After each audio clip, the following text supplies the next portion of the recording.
Police in Vermont are doing an investigation of allegations of hazing that happened at Norwich University that involved a rugby team. And in this case, it's the women's rugby team. Now, what did this hazing include? Well, it was pretty rough, actually. It includes allegations of branding and waterboarding. So on March 20th, police were dispatched to the school. They said that someone was being held by knife point. Officer Carrie Tucker looked into it. They found an intoxicated female with a cell phone and a knife. The victim is a member of the women's rugby team, by the way. A witness said that the last time she checked on the victim, she'd done it multiple times, and that the victim's room was locked and the victim was found by a window covered in urine. Well, of course, they talked to the victim, and the victim says that she was branded using pliers and a lighter by other members of the rugby team. They said that she was too intoxicated to say no to any of this and would not have agreed to be branded had she been sober, which is understandable. The police officer found a Snapchat video on a phone in which the victim in question was holding a chair down, and another woman sat in the chair with a cloth held over her face as a third woman poured liquid on the cloth, which is, I believe, the definition of waterboarding. And apparently, up until this point, Norwich University has not been fully cooperating with the investigation into this. For instance, providing security cam footage and things like that. Waz, I am sure that you're very familiar with these allegations of hazing and all that. Does it generally happen with women's sports teams? Certainly in these, this is dire stuff, waterboarding. I don't think it's ever this extreme, but in college settings, fraternities, sororities, some of these sports teams, you'll see hazing. It's never to this extreme. And part of me, obviously it's messed up. A crime was committed against these young women.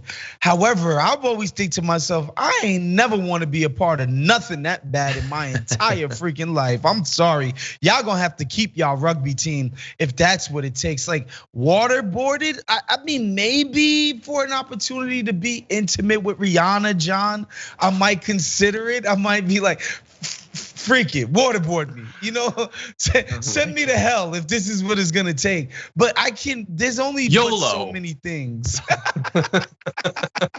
There's only but so many things I'm willing to take this level of abuse for. I don't understand this stuff. I agree. Yeah, I would not want to be a part of any club that required branding to be a part of it. But also, I don't want anybody to have to make that choice. Yeah. This just seems to be like one of the primitive things about us that we can't get rid of.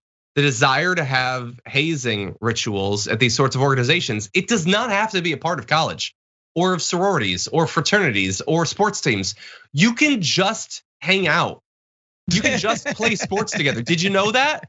You don't have to nearly die. You don't have to sodomize anyone. You can just chill.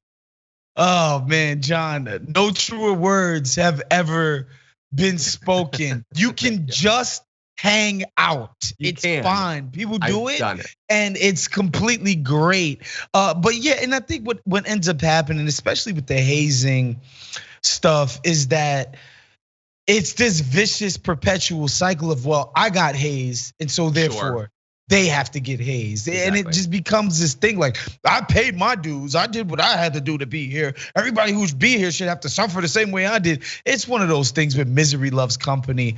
But yeah, I just, anything that I've ever heard had even a glint of hazing involved, I was like, nope, not for me.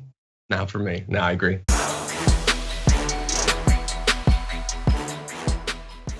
Check out the Damage Report podcast each day, wherever you get your podcasts, whether Pocket Casts or Stitcher or iTunes. You can join me as I give you the news and stories you want, with a range of co-hosts and interview guests jumping in on the fun each day. Again, that's the Damage Report, wherever you get your podcasts. And if you get them at iTunes, don't forget to rate and review. Sometimes I'll read them live on the show.